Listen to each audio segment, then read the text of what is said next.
Okay, this is going to be a review of TNA Genesis 2007. This is, the follow-up to Bound for Glory, arguably the best Bound for Glory ever. So if you notice with the poster here, I actually really, really like the poster. It has nothing to do with this show, but I think the marketing strategy here was, after Bound for Glory, it's the Genesis, a new breed of company, a new breed of wrestler, a new breed in wrestling. So I really, really do like the poster. I want to use it. So if you buy the DVD, it's the Main Event Mafia, though. You get the Main Event Mafia tag match. Before the Main Event Mafia was a thing, it was Angle and Nash versus Booker T and Sting.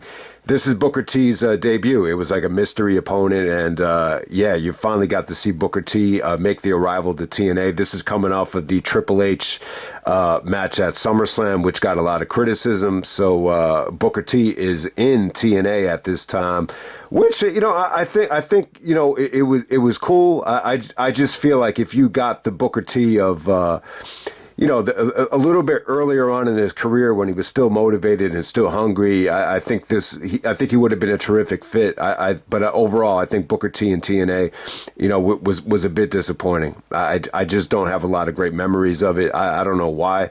I think this would probably be the best memory, though, to be honest with you. But we're going to go all the way back to November 11th, 2007, from the Impact Zone. We got to see Bound for Glory away from the Impact Zone, which was great. But this is a return to reality. So you definitely had an up and down crowd here. I think the matches got good reactions for the most part. There's a couple of matches that definitely felt like, a very, very much an Impact Zone, lazy type of feel. So I think that hurt the show a little bit. But I do like the show, though. I think this is definitely one of the better TNA pay-per-views of 2007. Bound for Glory is the best. Sacrifice is right there with it. But if you're going to ask me what is up there as one of the other ones that's in that top list, I'm going to say Genesis. I think Genesis, Slammiversary, No Surrender. No Surrender gets a lot of love because of what Kurt Angle did that night. Plus, you had Joe and Christian. They're more underrated match. But yeah, I would definitely say Genesis. Even though the show is flawed, I would actually put it in the, definitely in the top 5 TNA shows of 2007. I feel like it's good. I feel like there's enough good stuff on this that really captures, how good TNA was in 2007, for the most part. But let's get right down to it. I love TNA in 2007. I know most people have their issues with the booking, and we could definitely get into a lot of the booking here. I'm very, very upset about what I heard about the Robert Roode match with Mrs. Brooks. I'll get to that in a second. God, that match was going so well. What a fucking idiot this guy is that decided to do that finish. Let's get right down to it. First match tonight, we have Abyss taking on Black Rain, better known as Goldust. Dustin Rhodes here. I didn't mind this match. This is the Shop of Horrors match. It's a little bit weird that this opened up the show for some people. They did this weird finish with Relic. True Slayer actually compared it to the fake Muda. And Abyss takes a really, really nasty bump in the black box where, you could tell, like, there's no faking it. Like, he actually did take that bump, and I think he, got a stinger in his neck, and he was a little bit bloody after that was over. But I got the point of this, though. I thought the Black Rain push was so bad that he at least owed it to the company to just have Abyss just, destroy him. And, but, there's a lot of crazy stuff here. It was a little bit too much for some people, but I thought Black Rain actually took a lot of, I thought he took a pounding here. So it was good to kind of write him off of television because I think this was it for, Black Rain. It was just bad timing. They didn't get the best version of Dustin Rhodes here in TNA. But we're going to move on. We got Team 3D, Brother Devon and Brother Ray, taking on the Motor City Machine Guns, Alex Shelley and Chris Sabin. Awesome match, awesome video package. I love this match. Jared said this is vintage TNA tag team wrestling. It's a lot more than that, though. I think the stuff that they did on the mic was awesome here. There's so many great lines from Team 3D. They're like, I hate the X Division, and Brother Ray said, I've taken craps bigger than some of you guys in the X Division. And then Shelley with the play on words here was crazy. He's like, you hate the X Division? I bet you hate exercise. And he calls them tons of fun. So I think that the stuff on the mic between Motor City and 3D was great here. Machine guns were awesome. The double team moves, just the way they used each other just to, get a lift here. Some of Saban's improvising. The finish is really something to see. It really reminded me of like a Kill Bill movie or a ninja movie. So Saban gets like Irish whipped into the table that's vertical on the turnbuckle. And Saban just kind of like ricochets off of it. He flips off of it to avoid going through it. And they do the insecurity finish. But yeah, I think Saban looked awesome here. Very fast pace from them. It felt like good versus evil. And I think the Dudleys, carrying a lot of body fat at the time, but it made for like better bullies. Even Devon, looked big and just very, very strategic here. They were just, them going up against the X Division. I thought it made a lot of sense. It gave them something to do. This might be like the highlight of the Dudleys, like for me in TNA. This to me, like this was a step up, from them main eventing Victory Road. I think this is something that they could definitely be proud of. And the machine guns go over. I would say that, it's not the match of the night, but it seems like it's the forgotten, great match on this show. The ratings. I never understood the fucking ratings of this match. I saw like maybe 3.25, 3.5. I'm gonna give it 4 stars just because I love the build up and I think the match like over delivered. All right, next up we had Gail Kim taking on Angel Williams, who's better known as Angelina Love. We have the ODB, not from Wu-Tang, but we got the female ODB and Roxxi Laveaux 4-way match for the TNA World Championship. All right, so look at it like this. I think, they got too much time. How they used Angel Williams here was a little bit insulting. Look, I think she looked hot as hell. This is definitely their answer to Tori Wilson. I got to give Angel credit, though. Like, I feel like her attitude and her demeanor was good here. Like, she really wanted to succeed and put on a good match. The problem is they're doing, like, a lot of sexual things to her, like ODB slapping her on the ass. But she was hot, man. A lot of guys in the front row had, a lot of signs out there that said, I wish Angel Williams was my wife and stuff like that. So, give her credit. It's definitely like the hottest version I've ever seen Angelina Love. I got to say that. But, Gail motivated as hell, stretching like RVD before the match. It's a huge match because I think this is really like the first time, the Knockouts title is being defended like on a major pay-per-view. I think, Bound for Glory was the Battle Royal to win the championship, but this is like the first major defense, from Gail Kim.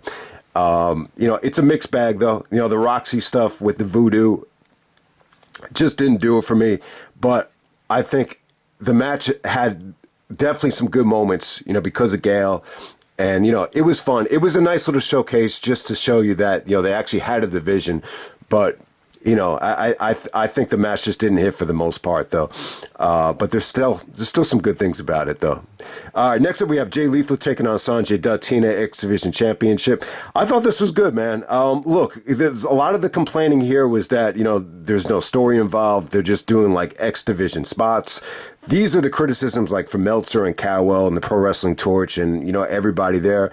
I would disagree, though. Like, when you watch the match, though, it really planted the seeds for the whole, storyline with SoCal Val playing the Elizabeth. And, you have Sonjay out there, like, throwing feathers of love, on both of them. So, it really did plant the seeds for that. It's a babyface versus babyface match. I think they were actually tagging up together at the time.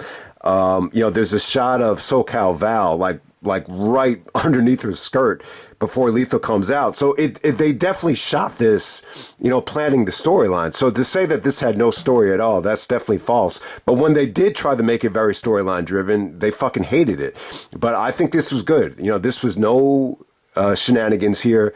Lethal was in his athletic prime. It's not prime Lethal, but in terms of Lethal just looking cut up and ripped and, moving the way an X Division guy is supposed to move, I think he looked great. Sanjay kind of reminded me of Kota Ibushi out there with some of the stuff. Some of the stuff like off the top rope, the moonsault where, the Matrix moonsault spot.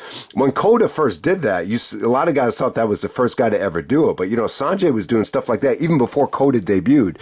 So I want to give him credit. But the match is fluid. fluid as hell. I really, really like this thing. Lethal wins with the elbow drop. This is when he's doing the Black Machismo gimmick. But yeah, I thought this was good stuff. Definitely, a solid X Division title match. I think there's some really good stuff on this show, and this is one of the best matches. All right, so next up, we got the Christian Coalition tag team of AJ Styles and Tomko taking on the Steiners for the TNA World Tag Team Championships.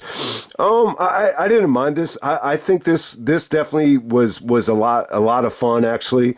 The finish features nasty unprotected chair shots. So at the time, I didn't realize it, but Conrad was actually saying in the podcast with Jarrett that the Benoit autopsy on the brain actually came out before this show. So a lot of matches on the show got a lot of criticism. The Abyss match, and especially this chair shot on Rick Steiner, was nasty from AJ. AJ was able to hit him with the chair, behind the referee's back while he was knocked out, and that was the finish right there. But I got to say, I was impressed with Scott Steiner here. I think Steiner, he looked really impressive because Rick just couldn't do a lot here. A lot of Rick just trying to do too much. He's just not athletic enough and not mobile enough to do follow-through spots, where he was supposed to be. And a lot of that stuff just came off bad. But at the same time, AJ uses his athleticism and his charisma, to really carry the match. Scott Steiner did some incredible suplexes here. And at the time, I think Tomko was good. I think he was definitely improving. He didn't bother me that much in this match. But I think when you look back at Tomko, what he was able to do, I think, for Christian in the WWE and then AJ as well. I think he really, his role was to be a bodyguard. And I think sometimes with the bodyguard, I think even with Shawn with Diesel, it kind of gives the athletic, smaller guy, confidence and versatility and a full range, just to be a little bit more, have more of a playground to work with. And it's definitely a confidence builder. And I definitely think it helped both Christian and AJ. AJ was just having a lot of fun at this time.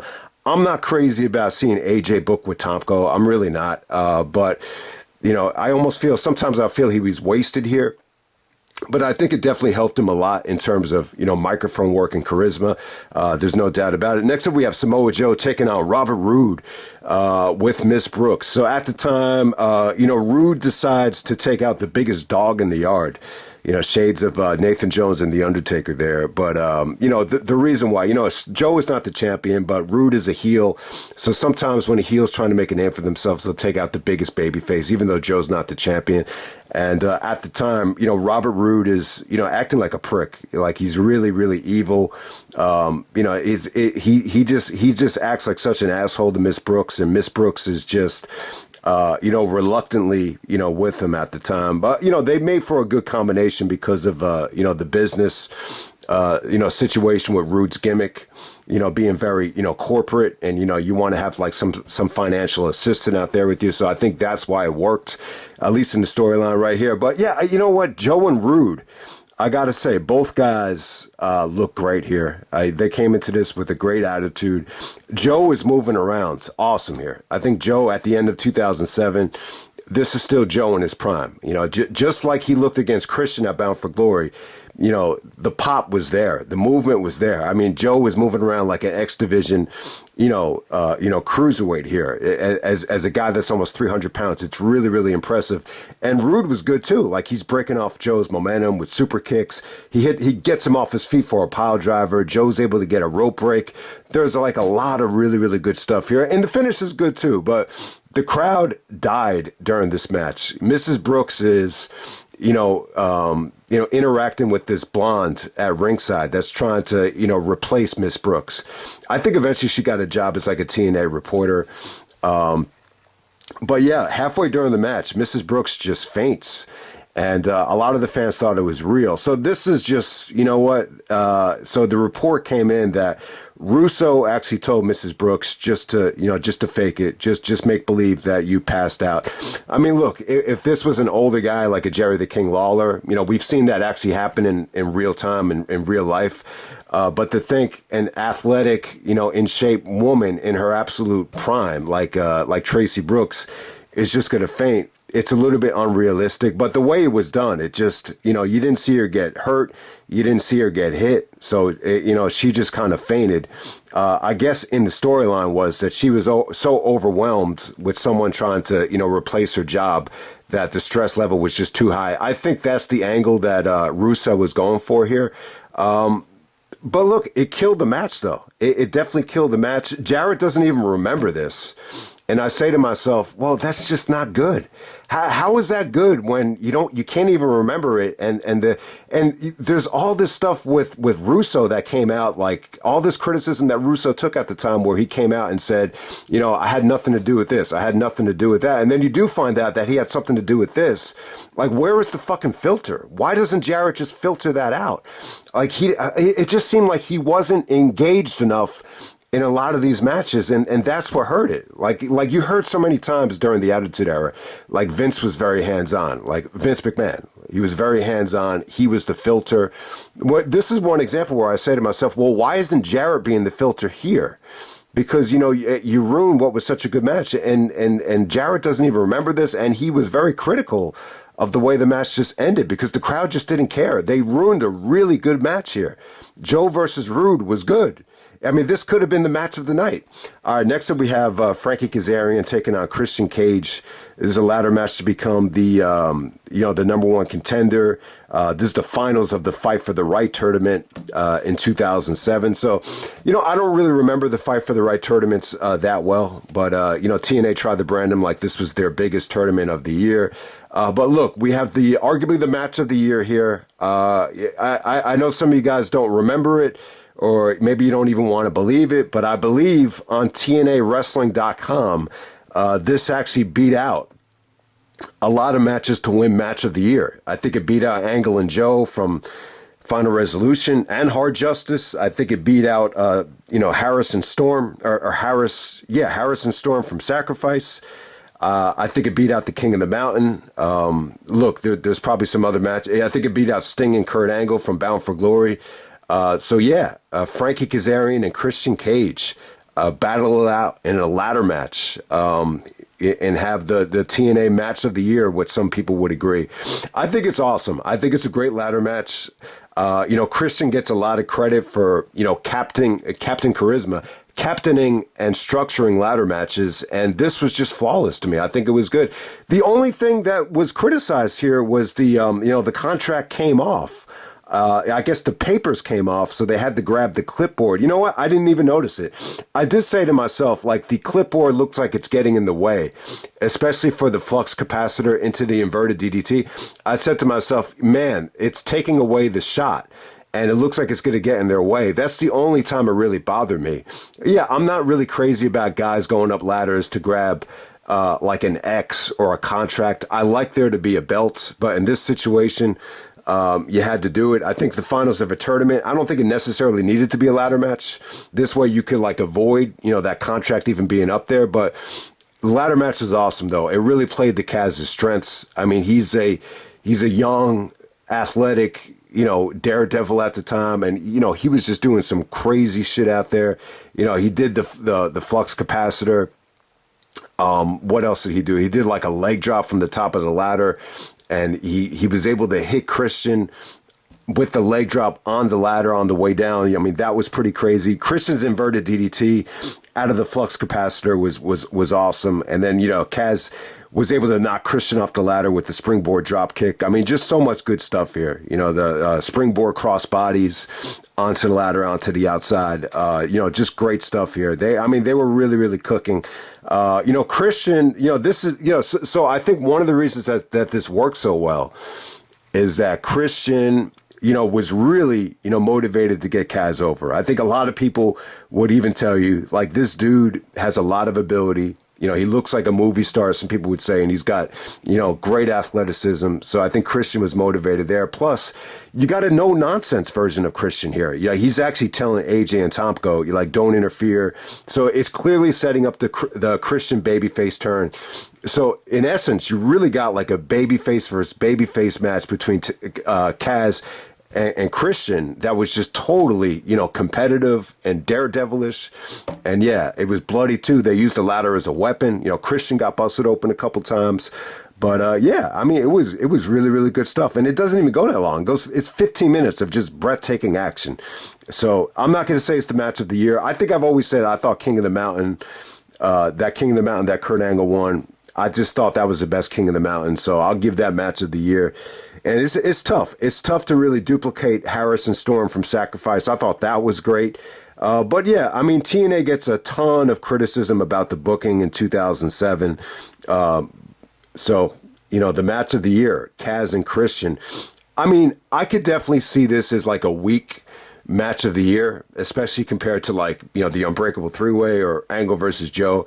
But it's still really, really good, man. It's still awesome stuff. Look, it might be the definitive Christian Cage match from TNA. And then the main event, we got Kurt Angle, Kevin Nash, taking on Sting and Booker T. We have a foreshadowing of the main event Mafia. This is a tag team match for the TNA title. Whoever gained the pinfall or submission won the championship. So in essence, it's really like a four-way here. This definitely feels like a four-way. Angle and Nash are like friends, but they don't really like each other. Angle's giving the finger to Nash. Angle's telling Nash to cool down. Like, we could fight each other after the match. And, Nash actually tries to kill Kurt Angle backstage, and Karen's trying to break it up. So it's a little bit weird. The whole show, Angle's like paranoid about who's in the limousine. Kevin Nash, is teasing the fact that it might be Scott Hall. And then all of a sudden he says, it's definitely not Scott. I don't know who it is, but it's definitely not Scott. You got a lot of that stuff throughout the whole show. And plus you got like a lot of like beer drinking segments with Eric Young and James Storm. I got to say, the beer, I wasn't a big fan of these segments, but the beer drinking championship belt, playing off of the spinny belt was really, really cool. I like that. But a lot of that stuff actually, dominated the discussion. The beer drinking segments, obviously inspired by APA and JBL and Taka Michinoku and all that stuff. So, but we're going to move on to the main event here. The surprise is actually Booker T. Look, when Booker came out, he looked very happy. He looked relieved to be in TNA. A big budget here. I mean, they spent a lot of money to get him. And, a lot of the discussion here about Sting, this was around the time where Sting's deal came up. And, Jarrett basically said, he always wanted Sting. I always heard about backstage reports that, Jarrett was a little bit upset that Dixie would be so quick to sign Sting. The problem is, it's almost like, having A-Rod, go to the Texas Rangers. You're going to pay A-Rod all that money, but there's no flexibility to build a team. It's the same thing here with Sting. You give him all that money, but there's no financial flexibility, to really focus on homegrown talent and to really put the money into the rest of the roster. So, Jarrett was always very worried about the flexibility issue. And then when you bring in Booker T and you got Steiner and Nash and the main event Mafia, that payroll is really taking up about maybe 85% of the talent. So it's just something to think about there. But, look, I think the match is better than people give it credit for. I think this was very, very tough to book. It's tough to book Booker T here. Look, I think, with Booker making such a big splash, this might have been a better, situation or a feel-good pay-per-view. I feel like if the title wasn't on the line, because the title's on the line, you're pretty much handicapped into a bad finish or a heelless finish. But I think if you don't do the championship being on the line, you could have easily had Booker T, pin Kevin Nash, and I think everybody goes home happy. The problem here is you really needed Kurt to retain because you don't want Nash to win the belt. Booker T cannot win the belt right away, and Sting had already won the belt, so you can't do that. So you kind of knew it was going to be a bad finish. Look, I think the match was good. I think Angle and Sting busted their ass here. They kind of reworked their Bound for Glory magic. Nash is very limited in what he can do. Sting is going after his knees. Nash did not look good for the most part. He's able to hit a jackknife on Booker T after Angle just kind of knees, Booker T to the gut. I mean, I thought that was pretty cool. So, I mean, it definitely had some good moments here, but I think the problem is Booker T was used, very sporadically. But, they were chanting Spin and Rooney, and then when Booker did come into the ring, the reaction was good. In terms of like, I got to say, one of the more interesting things about this match, though, is, when before Booker T even comes out, they were very clear that this guy has a huge history with Kurt Angle, and let's just say he's rubbed Kurt Angle the wrong way. So it's pretty cool. They actually use like the WWE storyline with Angle harassing Sharmell, to kind of set this up. And then you did get to see Sharmell. Sharmell actually attacks Karen Angle. So you get to see Sharmell get her revenge from the gutter slut angle in the WWE, which was, directed by Vince. So you got to see a payoff there, which is pretty cool, which was really, really cool. The finish here was a little bit weird. I didn't think it was awful. I'm a huge fan of the Angle Slam, so I probably like the finish more than most people. But, you have AJ and Tomko. I guess because of, the way Christian kind of waved off AJ and Tomko, from interfering, they felt like, they wanted like their own champion. They wanted the winner. So they gravitate towards Angle. So this is the start of Angle, forming an alliance with AJ and Tomko, which I never really cared for. But AJ, there's actually a botch from AJ. Tomko attacks Sting. So this leads to, Angle hitting the Angle Slam on Sting. Karen and, Sharmell are catfighting on the outside.